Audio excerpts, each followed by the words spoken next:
आउज़ुबिल्लाहि मिनश्शैतानिर्रजीम बिस्मिल्लाहिर्रहमानिर्रहीम। अस्सलाम वालेकुम रहमतुल्लाहि व बरकातहू।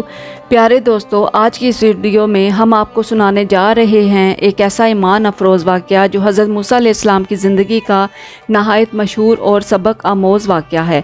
ये वो वक्त था जब फ़िरऔन अपनी ताकत के नशे में चूर था और बनी इसराइल जुल्म और सितम सह रहे थे, मगर अल्लाह ताला ने अपने नबी मूसा अलैहिस्सलाम के ज़रिए एक ऐसी हकीकत दुनिया के सामने ज़ाहिर की जिसने हज़ारों दिलों को झंझोड़ दिया। और ये वाक़या है जादूगरों का ईमान लाने का किस्सा। तो आइए दिल की गहराइयों से इस ईमान अफरोज़ किस्से को सुनते हैं। प्यारे नाज़रीन, हज़रत मूसा अलैहिस्सलाम को अल्लाह ताला ने अपनी रिसालत के साथ फ़िरऔन की तरफ भेजा था ताकि वो बनी इसराइल को ग़ुलामी से निजात दिलाएं और फ़िरऔन को तौहीद की दावत दें। लेकिन फ़िरऔन के दिल पर तकब्बर की मोहर लग चुकी थी। वो कहता था, यानी मैं तुम्हारा सबसे बड़ा रब हूँ। ऐसा कहना कुफ़र की इंतहा थी, मगर अल्लाह ताला ने मूसा अलैहिस्सलाम को मोजज़ात अता फ़रमाए। हज़रत मूसा अलैहिस्सलाम का सबसे नुमायाँ मोजज़ा था कि जब वो अपनी लाठी ज़मीन पर डालते तो वो एक खौफनाक अजदहा बन जाती, और जब आप अपना हाथ बगल में डालते तो वो चमकता हुआ रोशन हाथ बनकर निकलता। जब हज़रत मूसा अलैहिस्सलाम ने ये मोजज़ात दिखाए तो फ़िरऔन घबरा गया, मगर इसने हक़ कबूल करने की बजाय अपने दरबारियों से कहा कि ये तो कोई जादूगर मालूम होता है, ये हमारे मुल्क में फ़ितना फैलाना चाहता है।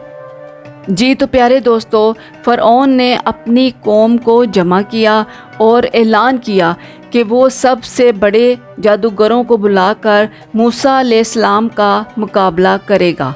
चुनांचे पूरे मुल्क से सैकड़ों जादूगर इकट्ठे किए गए, गुरूर के साथ मैदान में आए।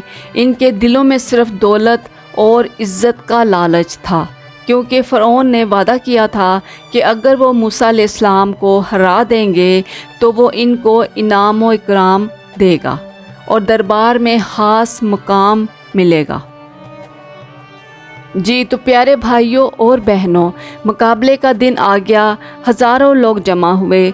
एक तरफ मूसा अलैहिस्सलाम तन्हा अल्लाह की मदद के साथ खड़े थे और दूसरी तरफ फ़िरऔन, इसका लश्कर और दर्जनों जादूगर मौजूद थे। जादूगरों ने कहा, ए मूसा, पहले तुम अपनी लाठी डालो या हम डालें? मूसा अलैहिस्सलाम ने फरमाया, तुम पहले डालो।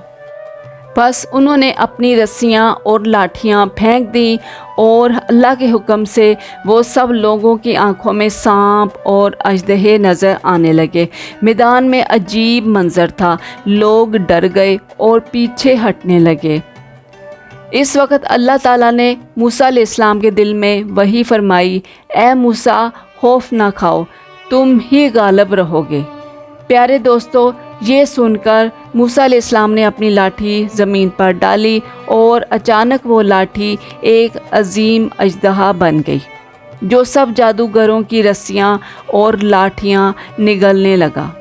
ये मंज़र देखकर जादूगर हक्का बक्का रह गए।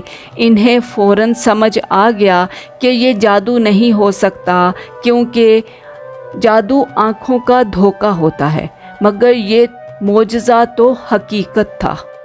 जी तो प्यारे नाजरीन, वही जादूगर जो अभी तक फ़िरऔन के कदमों में झुके हुए थे, इसी वक्त सजदे में गिर गए और बुलंद आवाज़ से कहने लगे, यानी हम ईमान ले आए हारून और मूसा के रब पर। सब लोग हैरान रह गए। फ़िरऔन गुस्से से आग बगोला हो गया। इसने कहा, तुमने मेरी इजाज़त के बगैर ईमान ले लिया? मैं तुम्हारे हाथ पाँव काट दूंगा और तुम्हें सूली पर चढ़ा दूंगा। मगर ईमान वाले जादूगरों ने डरते हुए कहा, हमें अब तेरे अजाब की परवाह नहीं, हम अपने रब पर ईमान ले आए हैं, वो ही हमें निजात देगा। जी तो प्यारे भाइयों और बहनों, इस वाक़े से हमें ये सबक मिलता है कि ईमान जब दिल में आ जाता है तो फिर कोई ताकत इसे निकाल नहीं सकती। वो जादूगर जो दुनियावी लालच के लिए आए थे, अल्लाह के मोजज़े को देखते ही मुखलिस مومن بن گئے اور انہوں نے اپنے جان و مال کی پرواہ کیے بغیر حق کا ساتھ دیا۔ دوستو، یہ تھا حضرت موسیٰ علیہ السلام اور جادوگروں کے ایمان لانے کا واقعہ۔ یہ قصہ ہمیں یہ سکھاتا ہے کہ حق ہمیشہ غالب آتا ہے، چاہے وقت کے فرعون کتنے ہی طاقتور کیوں نہ ہوں۔ اگر آپ کو یہ ایمان افروز واقعہ اچھا لگا ہو تو اس ویڈیو کو لائک کریں، چینل کو سبسکرائب کریں اور دوسروں کو بھی یہ قصہ ضرور پہنچائیں تاکہ سب کو ایمان کی روشنی نصیب ہو۔ اللہ تعالی ہمیں بھی سچائی پر قائم رہنے اور ایمان کے ساتھ زندگی گزارنے کی توفیق عطا فرمائے۔ آمین یا رب العالمین۔